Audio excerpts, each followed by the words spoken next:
Bonjour à tous, bienvenue pour cette vidéo Spartacus. Nous allons ensemble revenir sur le personnage de César, le personnage emblématique de la saison 3, la guerre des damnés. Véritable brute, homme politique, fascinant, nous allons ensemble rentrer dans l'univers de César. N'oubliez pas de mettre un petit pouce bleu, de vous abonner si vous aimez l'univers Spartacus, si vous aimez l'histoire des personnages. Nous entrons dans l'histoire de César. Am I to be kept waiting entire fucking day?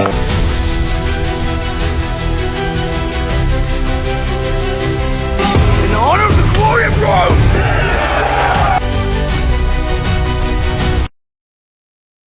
And fall a coward.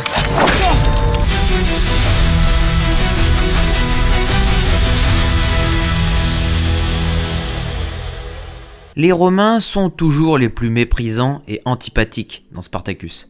Parmi eux, Glaber, par sa soif de pouvoir, veut faire tomber Spartacus, lui vouant une haine sans précédent. Marcus Crassus, le stratège et ambitieux romain, reflète une parfaite maîtrise des opérations, pensant réussir là où ses prédécesseurs ont échoué. Et Gaius Julius César, homme ayant tout approuvé, détenant déjà la fougue et le stratagème. La vie de César est connue grâce à ses propres récits de campagnes militaires et à d'autres sources contemporaines, les lettres et discours de Cicéron et les écrits historiques de Sallust. César est considéré comme l'un des plus grands commandants militaires de l'histoire. Général, homme d'État, consul, César vécut de 100 juillet avant Jésus-Christ au 15 mars en 44 avant Jésus-Christ. Il a joué un rôle crucial pour conduire à la disparition de la République romaine et à la montée de l'Empire romain. En 60 avant Jésus-Christ, César, Crassus et Pompée formèrent une alliance politique dominant la politique romaine pendant plusieurs années. Nommé gouverneur de la Basse-Gaule en 58 avant Jésus-Christ, César commanda 4 légions.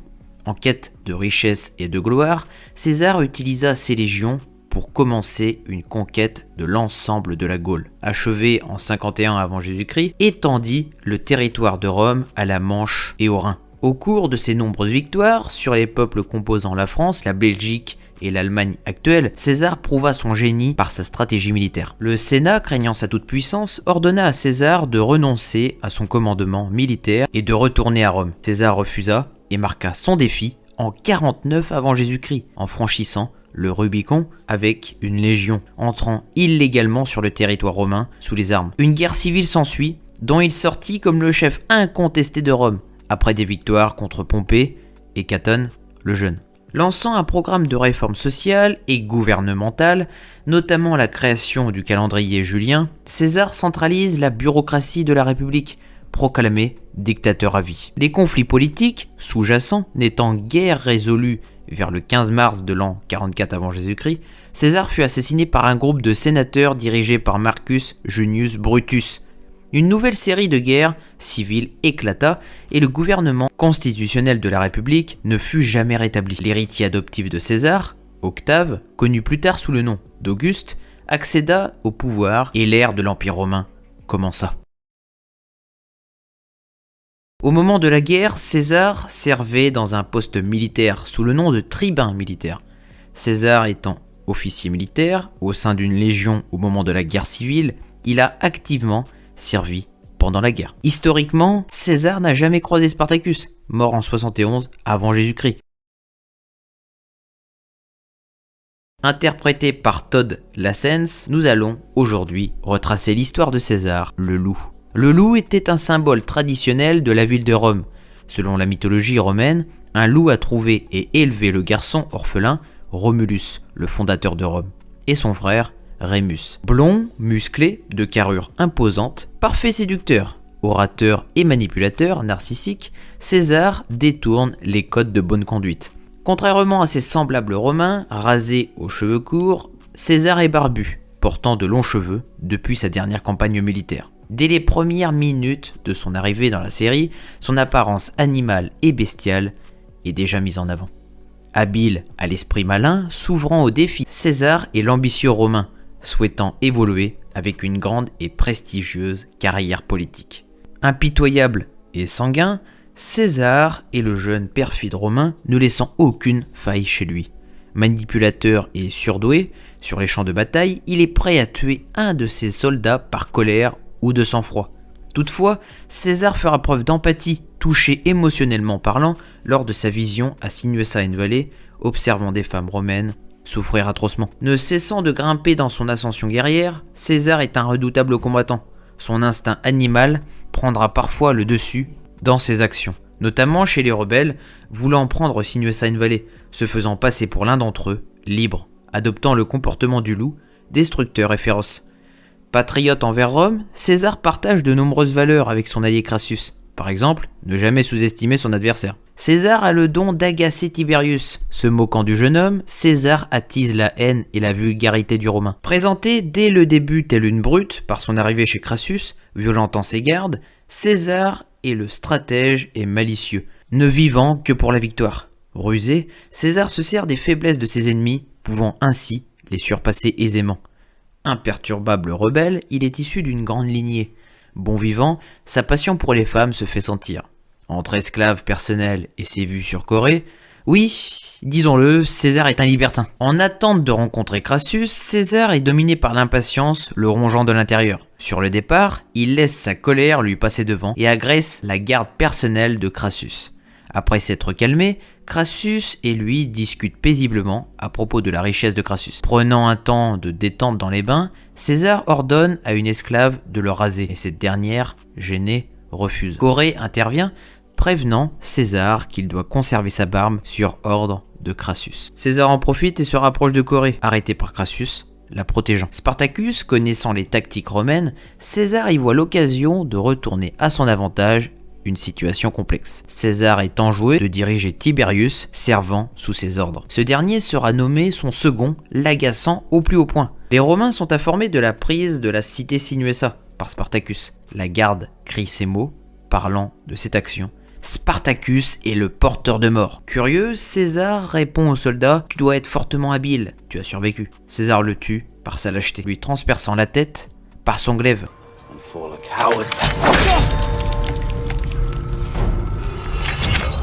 Tiberius rappelle à César sa supériorité. César laisse un léger sourire et poursuit sa route. César intègre la cité Sinuessa tel le loup, entrant dans la bergerie en se faisant passer pour l'un des leurs afin de reprendre la cité.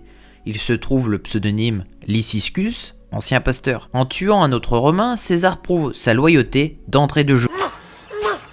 Ces merdes ont brandi des armes quand nous avons voulu voir leur marque. Il n'existe pas plus grande gloire que la mort de son ennemi. Gannicus teste et évalue Lyciscus au combat à l'épée. Se révélant une réussite, Gannicus prend nettement le dessus. César avertit Gannicus et les autres rebelles qu'il sera meilleur la prochaine fois. Néméthès, mécontent d'avoir eu à garder en vie les Romains, s'agite. César se rapproche de lui, pensant mieux comprendre Spartacus à travers cet échange. Néméthès amène Lyciscus vers une Romaine nommée Fabia, torturée, violée par lui-même et ses hommes.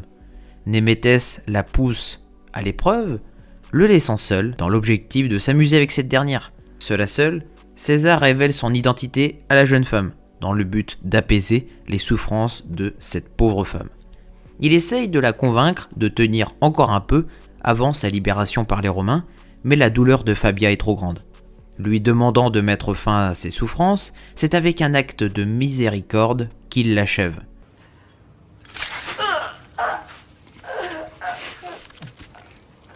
S'en servant stratégiquement par la même occasion, pour inciter Crixus et les rebelles à éliminer tous les Romains restants, créant la discorde générale, se mettant Spartacus contre lui. César observe le départ de Spartacus et Gannicus à bord du navire d'Héracléo. Il s'empresse de révéler cette action à Crixus et Néméthès, gonflant leur colère et leur mise à l'écart d'événements cruciaux. Au retour de Spartacus, ce dernier libère les Romains. César se contente de regarder, sans broncher. Spartacus sépare ses forces, amenant César à suivre Néméthès et Crixus, récemment réconciliés avec le chef rebelle. César sent qu'il y a un coup important à jouer. Il élimine d'abord les compagnons de Néméthès, avant de se ruer sur lui, le projetant au sol. Le Germain est stupéfait de découvrir à son dernier souffle le véritable visage de Lyciscus, César. S'apprêtant à le tuer, Néméthès tente une ultime fois de parler à César d'une potentielle alliance, faisant front commun pour éliminer Spartacus. Il tranche la gorge de Néméthès, le faisant tomber soudainement de la place. César regarde le Germain succomber, atrocement, crache sur son cadavre, puis repart. Ne s'étant jamais entendu avec les rebelles, César n'a eu aucune empathie pour Néméthès. Se focalisant sur son objectif de reprendre Sinuessa par les Romains, César est imperturbable. Jouant double jeu, il a attendu le moment opportun pour retourner sa veste, étant un véritable monstre. Héracléo piège Spartacus et les rebelles sur son navire, rempli de Romains. César voit l'occasion d'éliminer le leader rebelle. Se jetant sur lui, il le poignarde violemment par derrière.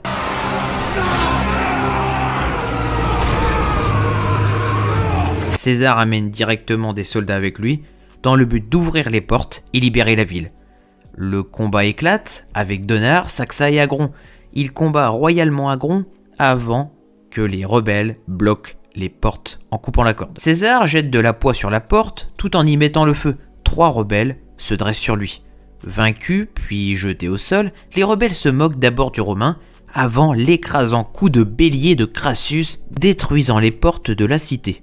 César, moqueur, leur dit de courir. César accueille Crassus dans la ville, tuant tous deux de nombreux rebelles. Parvenant aux portes de la ville, ils aperçoivent au loin Spartacus. César le désigne comme l'homme que vous cherchez. Spartacus s'échappe de justesse, laissant les Romains, dans la défaite, de n'avoir pu capturer le leader rebelle. Après la bataille, César se rase la barbe et se retrouve avec de courts cheveux. Le sénateur Métellus félicite César et Crassus de leurs exploits. Une célébration est fêtée en l'honneur de César, profitant de l'instant pour se réconcilier avec Tiberius en vain. Ce dernier, souhaitant la mort de César, déchaîne publiquement Donard sur lui, l'ayant détaché. Comprenant la situation, César stoppe les soldats, remettant une épée à Donard dans le but de l'affronter à la loyale. Cette brute ne chutera pas en l'honneur de César, ni de la grande maison de Crassus. Cet être tombera en l'honneur de la gloire de Rome. César se retrouve vite moins efficace que la nuit précédente, ayant combattu les rebelles. En observant Donard, il remarque une faiblesse chez son adversaire, sa blessure. En venant à bout, il surpasse le gladiateur. César, se vantant de ses exploits, agace le rebelle et se tue lui-même, privant César, humilié, de la gloire tant convoitée. Pour Crassus, la mort de Donard est un acte de peur d'affronter César. Même les meilleurs se suicident par peur de César. Gannicus, déguisé, tente de prendre la fuite avec Laeta et Sibylle. Avant de s'échapper, il blesse César au bras. Se remettant de ses blessures, assisté par ses prostituées, Crassus apprend à César leur prochain coup contre Spartacus. Pour se venger de Tiberius, Corée propose à César un accord. César, à contre-cœur, accepte la mission, emmenant Corée vers Crassus. La disparition de Corée agace Crassus, venant à douter des réelles intentions de César. Dans les montagnes gelées, César et Crassus sont stupéfaits de voir un fossé rempli de cadavres rebelles. Spartacus abat une pluie de flèches sur les Romains, obligeant ces derniers à battre en retraite, humiliés. Lors de l'attaque de Crassus par le sénateur Métellus, César est présent. S'apprêtant à intervenir, Tiberius met en garde César, laissant les coups violents se donner. Au final, César calme Crassus, menaçant le sénateur à garder le silence de l'agression. César prend Tiberius pour parler à son père et l'apaiser. Hautain et fier, Tiberius ne l'écoute pas. César le confronte au potentiel viol commis sur Corée. Prenant d'abord sur lui, Tiberius fracasse un flacon au visage de César. Un affrontement a lieu et César prend le dessus, avant d'être arrêté par ses gardes. Sur les ordres de Tiberius, César est maintenu sur une table pendant que César se fait violer et le menace de révéler au grand jour cet acte s'il devait évoquer le viol de Corée.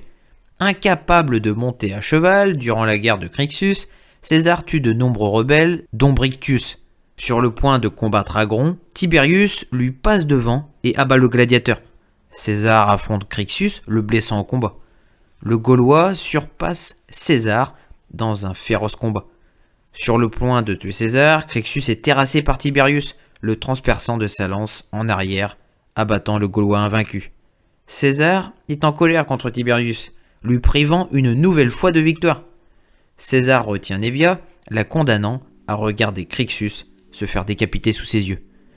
Lorsque les hommes de Spartacus déguisés en troupes de Pompée apparaissent, César les reconnaît brièvement et laisse Tiberius tomber dans le piège d'une prétendue réunion. Crassus envoie au campement des rebelles César pour négocier le prix de son fils en vie et sa libération. Retrouvant blessé Tiberius, ce dernier affirme à César qu'il fera un rapport des traîtres rebelles.